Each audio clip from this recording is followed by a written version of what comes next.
Merci, professeur Lhou. Monsieur le ministre, monsieur le doyen, mes chers maîtres, honorable assistance, permettez à moi d'abord d'exprimer mes vifs remerciements au professeur Aad Oulad Hassan de m'avoir invité pour parler devant vous d'un sujet aussi important qui est intitulé « Le diagnostic microbiologique des infections tropicales importées ».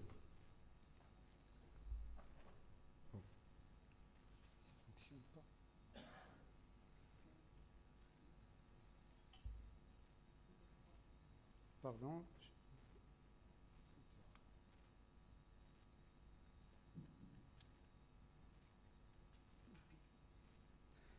Bon, désolé, le pointeur ne marche pas.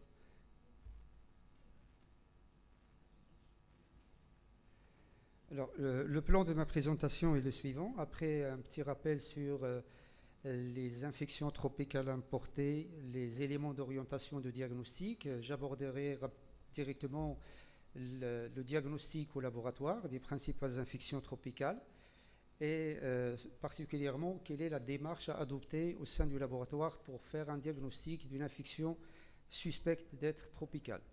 Alors, au milieu tropical,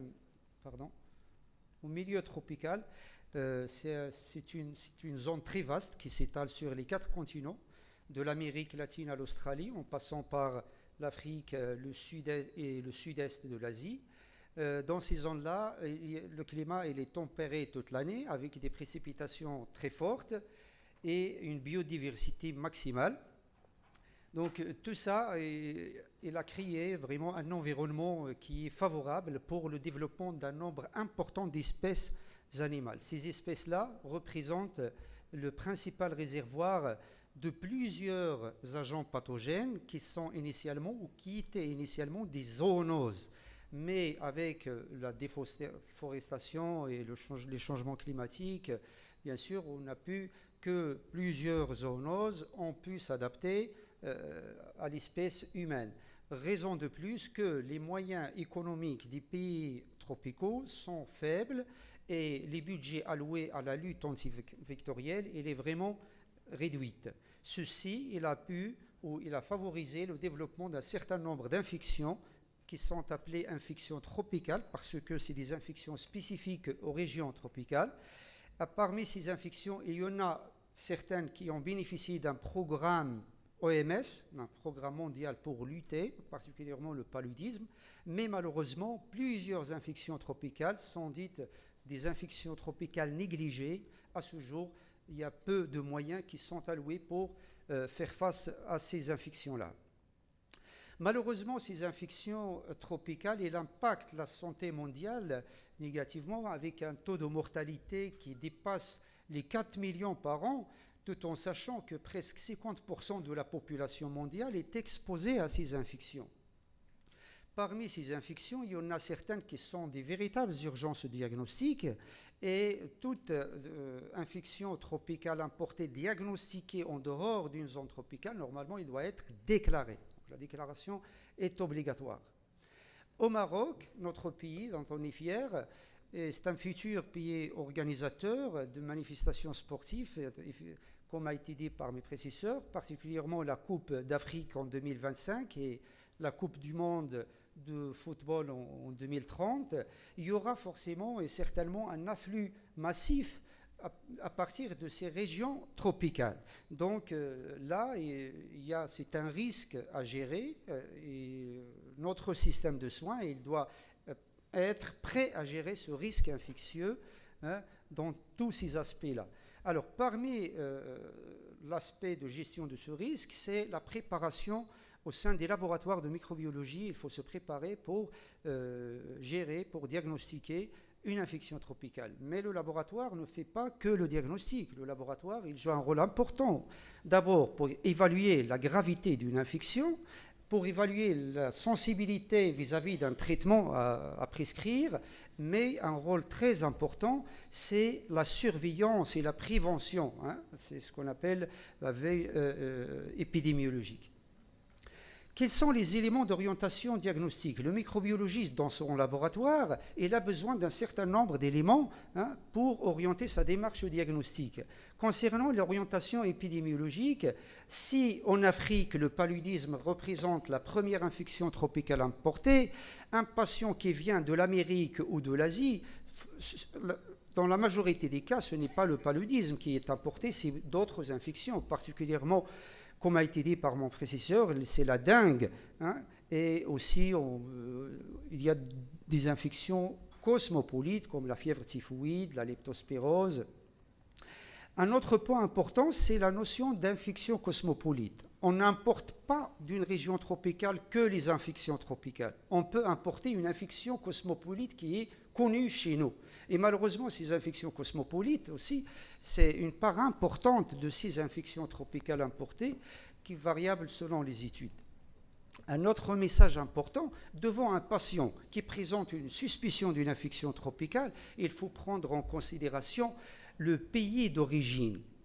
La situation épidémiologique dans le monde, elle change régulièrement. Et du coup, il faut mettre en place un système de veille épidémiologique qui doit être à jour et mettre à la disposition des médecins, des cliniciens, des infectiologues ce rapport épidémiologique qui rapporte l'évolution épidémiologique actuelle. Actuellement, c'est le Mpox qui circule de façon épidémique, mais il y a aussi un nouveau virus qui est connu, c'est un arbovirus qui est connu, mais qui circule massivement dans certains pays de l'Amérique centrale.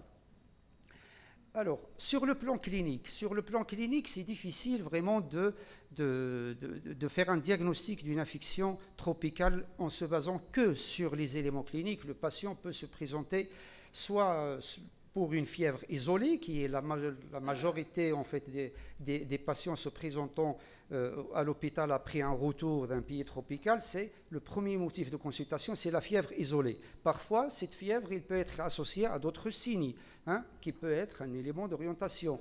Mais on peut se retrouver devant un patient en stade avancé, enfin, qui présente des signes graves, un trouble neurologique ou un syndrome hémorragique, carrément une détresse respiratoire.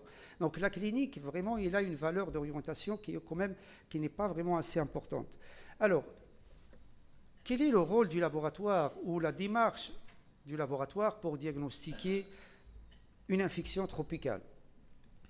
L'activité au sein d'un laboratoire, de façon générale, se déroule selon un processus analytique en 3 phases. Il y a la phase pré-analytique, la phase analytique et la phase post-analytique. La phase pré-analytique, c'est tout ce qui est lié au prélèvement. Comment faire un prélèvement, sur quel tube, comment le conserver, le conditionner, comment l'acheminer vers un laboratoire qui est loin.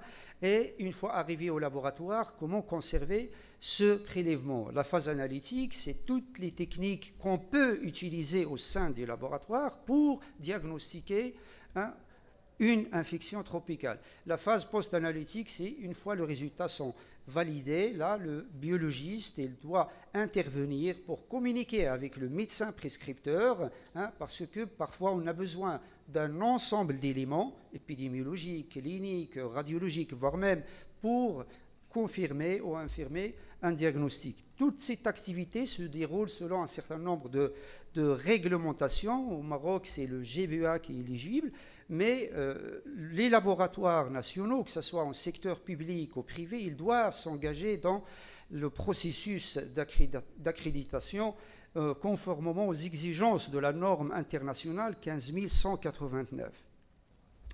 Alors, est-ce qu'il y a une particularité devant une suspicion d'une infection tropicale en ce qui concerne les prélèvements ou la phase pré-analytique? La réponse est bien évidemment oui.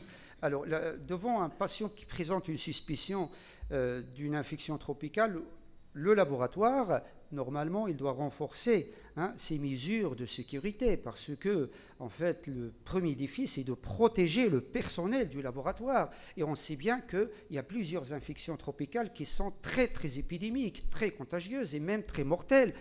Je fais signe aux fièvres hémorragiques virales. Et là, il faut sensibiliser le personnel, le former et surtout mettre à sa disposition tous les équipements de protection individuelle. Devant une suspicion d'une fièvre hémorragique, là, il faut informer le laboratoire avant d'envoyer le prélèvement, hein, parce que on ne fait pas le diagnostic dans tous les laboratoires. C'est des laboratoires qui sont spécialisés de haut niveau de sécurité, généralement des laboratoires de niveau de sécurité 3.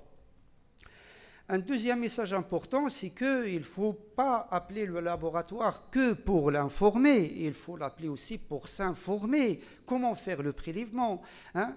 Et le biologiste ou les laboratoires doivent mettre à la disposition des cliniciens un manuel de prélèvement, hein, parce qu'un prélèvement qui est mal fait, qui est mal conditionné, hein, il ne faut pas s'attendre à un bon résultat. Ça, c'est un point important. Donc, j'insiste sur le fait de faire un bon prélèvement au bon moment pour le bon patient.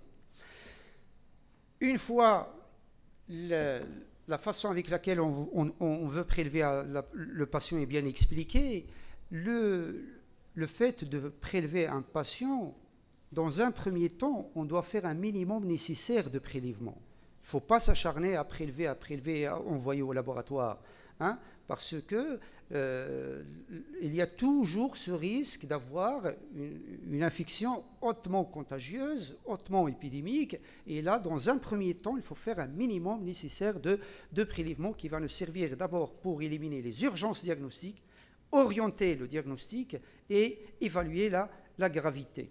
Parmi ce bilan biologique qui permet d'orienter, d'évaluer et surtout d'éliminer les urgences, il y a ce bilan non spécifique, c'est surtout l'hémogramme, l'hémostase, le bilan inflammatoire, un bilan hépatique et un bilan rénal.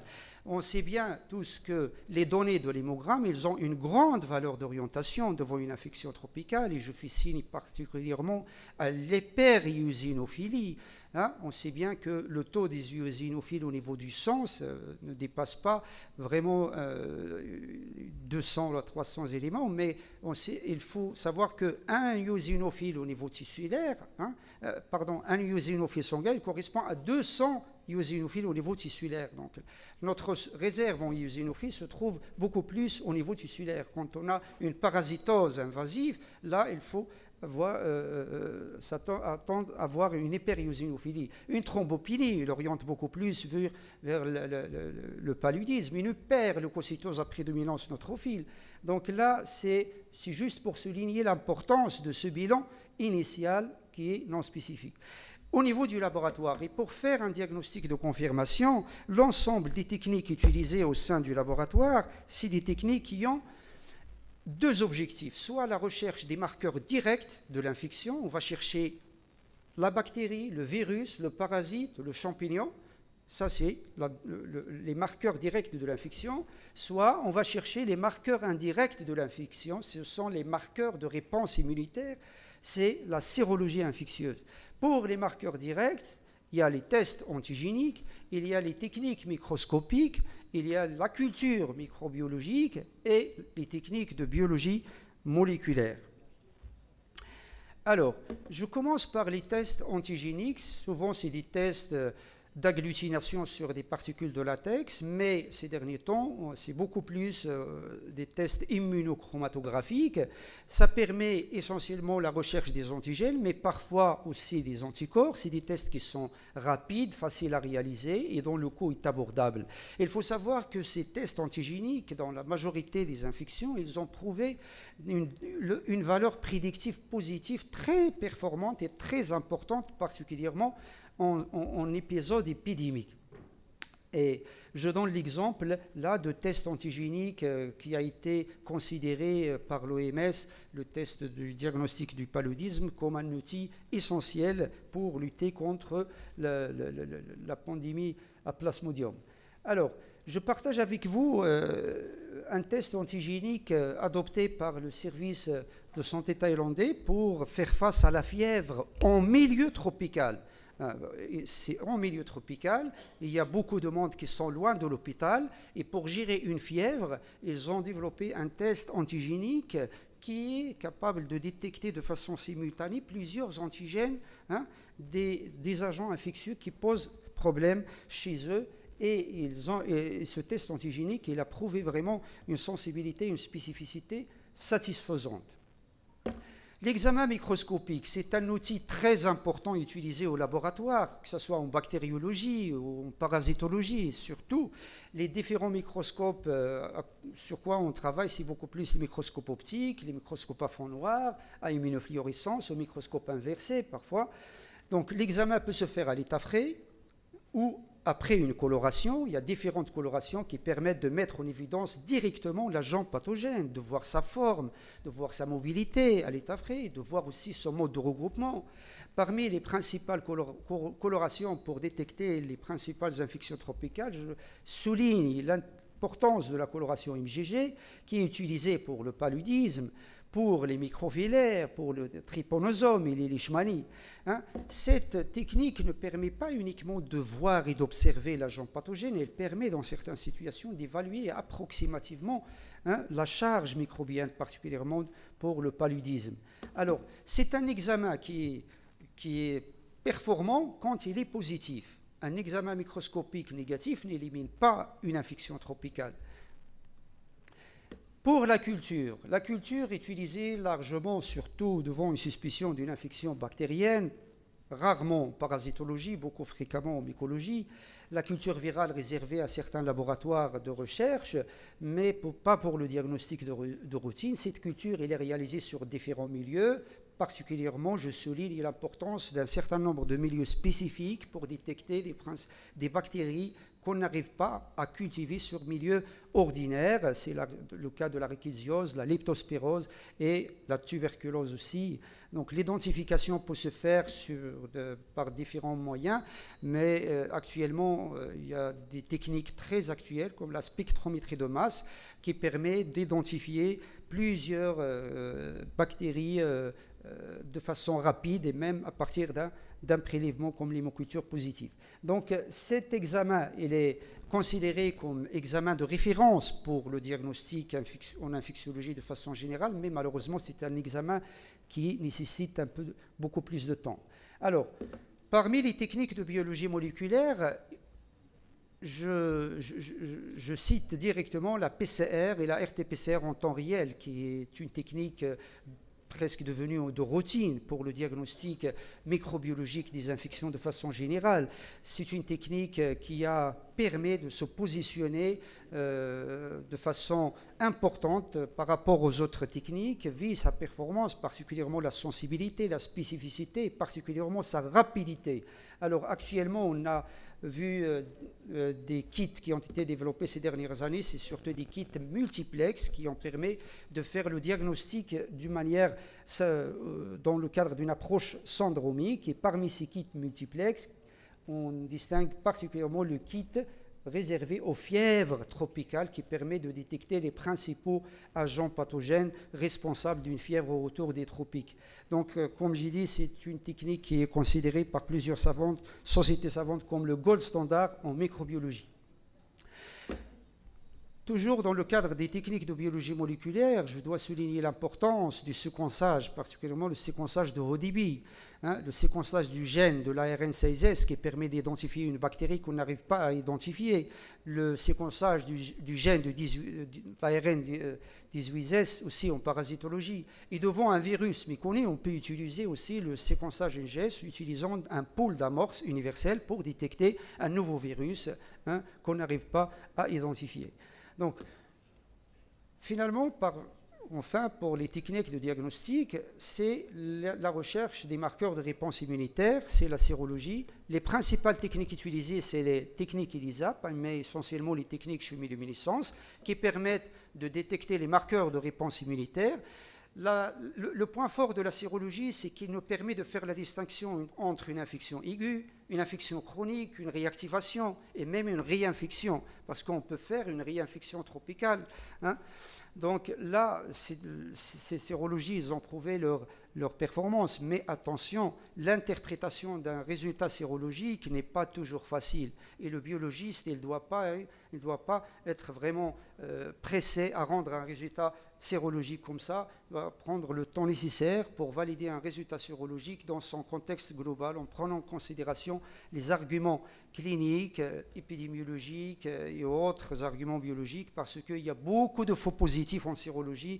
Ceci est expliqué par particulièrement une stimulation polyclonale quand on fait une infection virale. Alors, quelle est la démarche au laboratoire? Alors, devant une suspicion d'une infection tropicale, le patient peut se présenter pour une fièvre isolée, pour une fièvre associée, ou parfois même un tableau clinique sans fièvre. Alors, qu'est-ce qu'il faut chercher? Là, c'est une question très importante. Alors, dans ce stade-là, la première chose à faire, c'est d'éliminer les urgences diagnostiques. Les urgences diagnostiques d'origine tropicale, c'est le paludisme, la méningite bactérienne, la variole simienne mpox et les fièvres hémorragiques virales. Pour le paludisme, c'est une urgence, c'est la première urgence à évoquer. D'ailleurs, 90% des cas de paludisme sont importés de l'Afrique et le biologiste ou le microbiologiste, il doit répondre à 2 questions. Est-ce que c'est un palu, oui ou non? Si oui, est-ce que c'est un falciparum? Ça, c'est important. Cette réponse elle doit être rendue au cliniciens dans les 2 heures. Donc, il ne faut pas tarder, il ne faut pas prendre le temps de faire, c'est une urgence diagnostique et thérapeutique. Si un résultat négatif, n'hésitez pas à refaire le prélèvement. Alors, concernant la nouvelle recommandation pour le diagnostic de paludisme, il ne faut pas se contenter que sur les techniques plus sensibles, microscopiques plus sensibles, qui sont les techniques de concentration. La goutte épaisse ou à l'acridine orange, le QBC. Si on dispose d'une PCR, on peut passer la PCR pour un paludisme. Mais si on dispose des techniques de concentration, c'est bien, la goutte épaisse, le QBC, sinon le frottis seul, non. Le test rapide seul, non. Pour faire un frottis, il faut avoir un test rapide associé. Et cela se livre l'importance des tests antigéniques. Alors, ces tests antigéniques qui permettent le diagnostic de paludisme ont été comparés dans plusieurs études. Ils ont prouvé une performance en matière de sensibilité. Un test antigénique, quand il est positif, c'est une forte valeur prédictive comme quoi l'infection, elle est là. Par contre, un test négatif n'élimine pas l'infection. La méningite bactérienne, c'est une urgence, pas uniquement diagnostique, c'est une urgence thérapeutique, mais aussi prophylactique. Et on sait bien que la ceinture de la Peyssoni, la zone d'endémie de méningocoque, elle touche une partie des zones tropicales africaines. Là, la culture du liquide céphalorachidien, c'est la technique de référence. Ça nous permet d'isoler le méningocoque, de confirmer qu'on est devant un méningocoque. Ça permet aussi de faire un antibiogramme et de le sérogrouper, parce que le sérogroupage est important. Alors, l'hémoculture aussi, c'est un test qui est très sensible devant une méningite à méningocoque et la PCR n'est pas recommandée normalement que devant un examen direct qui est négatif. La PCR, oui, c'est une technique qui a beaucoup de performance, mais il ne faut pas utiliser comme ça. La santé est là une économie sur laquelle nous sommes responsables. Alors, la variole simienne, comment faire le diagnostic? La variole simienne a été déclarée par l'OMS depuis le 14 août comme étant une urgence de santé publique de portée mondiale. Le prélèvement, il est réalisé par écovionnage des lésions. Les lésions, souvent, c'est des lésions érythémateuses, c'est des vésicules, qui évoluent vers des papules, puis des croûtes. Donc, il faut faire un bon écovionnage au niveau des lésions. Si on dispose d'un milieu de transport, c'est bon. Sinon, on peut envoyer un écovion sec au laboratoire. C'est un virus à ADN. Il n'est pas aussi fragile que les virus ARN. C'est un virus ARN, oui. Donc, la PCR, c'est la technique de référence. Mais les tests antigéniques, ils ont prouvé leur performance diagnostique, particulièrement au milieu endémique. Et je porte à votre connaissance, c'est une information dont on doit fier, qu'un test antigénique 100% marocain est en train d'être validé en zone épidémique et un test de PCR 100% marocain a été validé sur le terrain en République démocratique du Congo et il a eu son autorisation. Donc on doit être fier de nos compétences scientifiques nationales. Le séquençage, c'est une technique qui permet de faire la distinction et la détermination des clades, le 1 et 2 et les sous-clades A et B. Pour les fièvres hémorragiques, toujours dans le cadre des urgences médicales à éliminer en premier, la fièvre hémorragique virale, particulièrement l'Ebola, le Marburg, Lassa. Alors, dès la suspicion, la première chose à faire, pas un prélèvement. Il faut d'abord isoler le malade. C'est une forte source de contamination. Et une fois le malade est isolé, là, on peut faire un prélèvement et l'envoyer dans un triple emballage. C'est un prélèvement à envoyer conditionné vers un laboratoire de référence de niveau 3. Les prélèvements faits sont les sécrétions, le sang, et il faut limiter les explorations jusqu'à la confirmation ou l'information du diagnostic. Devant une fièvre isolée, alors, on a éliminé les urgences, le patient il est devant nous, il présente une fièvre isolée. Quelle est la démarche à adopter? Alors là, ce que proposent les praticiens, c'est qu'il faut éliminer les causes les plus graves avant de penser aux causes les plus fréquentes. Alors les causes les plus graves, c'est l'infection à VIH, la fièvre typhoïde, la mébiase hépatique, mais les causes les plus fréquentes, ce sont les arboviroses, dont certaines peuvent être aussi graves, comme la dengue, la rickettsiose et les hépatites virales. Alors, je vais passer rapidement un aperçu sur les arboviroses, et particulièrement la dengue, qui représente la deuxième cause des infections tropicales importées après le paludisme. Alors, la dengue, si on a la chance de se retrouver devant un patient durant sa phase initiale de maladie, durant les premiers jours, la probabilité de trouver l'antigène par un test antigénique elle est très importante. Et si le test antigénique est positif, c'est bon, le diagnostic est confirmé. Sinon, il faut compléter par la PCR. Malheureusement, la majorité des patients, ils sont vus après une semaine de début de la symptomatologie. Et là, c'est la sérologie qui permet de dévoiler le diagnostic. Les IgM permettent de confirmer là le diagnostic. À savoir qu'on peut faire une réinfection de la dengue, donc ce n'est pas une infection immunisante.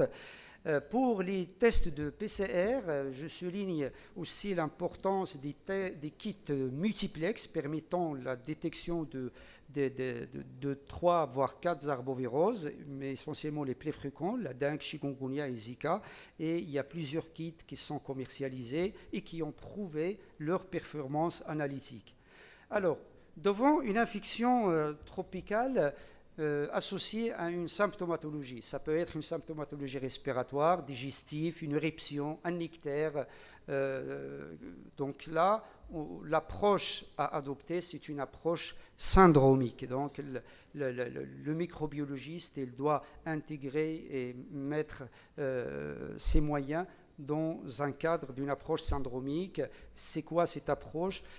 L'approche syndromique, il se base sur le fait de cibler un certain nombre d'agents pathogènes qui sont responsables d'un syndrome clinique. Donc, parmi les agents pathogènes de l'éruption cutanée, c'est la dengue, la chikungunya, rickettsia, le méningite, méningocoque, mais aussi c'est la variole simienne. Pour une fièvre avec un ictère, c'est beaucoup plus les hépatites virales aiguës, la leptospirose, le paludisme, la fièvre jaune. Donc c'est comme ça qu'on doit raisonner. Alors je vais parler du premier motif de consultation après un voyage aux zones tropicales, c'est les diarrhées. Donc le premier motif de consultation, c'est la fièvre isolée. Et le deuxième motif de consultation sont les diarrhées aiguës. Alors, les diarrhées aiguës, la majorité des étiologies sont des infections, des diarrhées aiguës cosmopolites. Donc, les étiologies, c'est les fièvres typhoïdes, Shigella, Yersinia, Campylobacter. Dans ce cadre-là, la culture bactérienne doit être systématique. Ça permet d'isoler la bactérie, de faire un antibiogramme et particulièrement aussi, il ne faut pas oublier d'utiliser l'hémoculture qui est très sensible devant les diarrhées invasives à salmonelle. L'examen parasitologique systématique, ça permet aussi de mettre en évidence les principaux parasites qui peuvent donner une diarrhée aiguë. À défaut, on peut réaliser même des techniques de concentration pour mettre en évidence l'angulose. Et là, pour les diarrhées ou les gastro-entérites d'origine virale qui peuvent s'intégrer dans le cadre d'une toxi-infection alimentaire collective ou de façon isolée, les tests antigéniques, ils ont leur mot à dire aussi pour le diagnostic de ces arboviroses. Bien sûr, le gold standard, c'est la PCR en temps réel, en utilisant des kits multiplex ou le panel gastro-intestinal. Les infections respiratoires, c'est un motif très fréquent de consultation après une infection, après un retour des tropiques. La majorité des étiologies aussi, c'est des étiologies cosmopolites, et les agents proprement dits tropicaux, ils sont rares, mais ils sont graves. Donc là, la gravité nous incite à les chercher. Et pour les trouver, les examens adoptés au laboratoire, c'est systématiquement l'examen cytobactériologique des prélèvements respiratoires. Ça peut être un écouvillonnage nasopharyngé, un crachat, une aspiration bronchique. Pour les formes graves, n'hésitez pas à faire des prélèvements protégés, particulièrement le lavage broncho-alvéolaire, sur lequel on peut faire une numération des eosinophiles, donc qui s'intègre dans le cadre du poumon parasitaire au poumon eosinophile. Là, l'examen parasitologique et mycologique, les hémocultures. Pour les tests antigéniques, il y a plusieurs tests antigéniques qui permettent de détecter les principaux agents responsables des infections respiratoires, particulièrement le pneumocoque, Legionella, pour lesquels on cherche les antigènes solubles au niveau des urines, les virus respiratoires, particulièrement les virus grippaux, les coronavirus, le virus respiratoire syncytial pour les enfants. Et la PCR reste toujours la technique de référence. À retenir que devant une infection pulmonaire, la sérologie peut être la seule technique disponible pour faire le diagnostic, bien sûr en association avec les éléments cliniques et radiologiques. C'est le cas de l'hydatidose pulmonaire. Donc là, c'est juste pour souligner aussi l'importance de la sérologie dans le diagnostic d'une infection pulmonaire. Donc, en conclusion, chers maîtres et honorables assistance, le diagnostic d'une infection microbienne tropicale importée, on peut le réaliser au Maroc. Alhamdoulilah, le Maroc, il dispose des technologies avancées pour le diagnostic.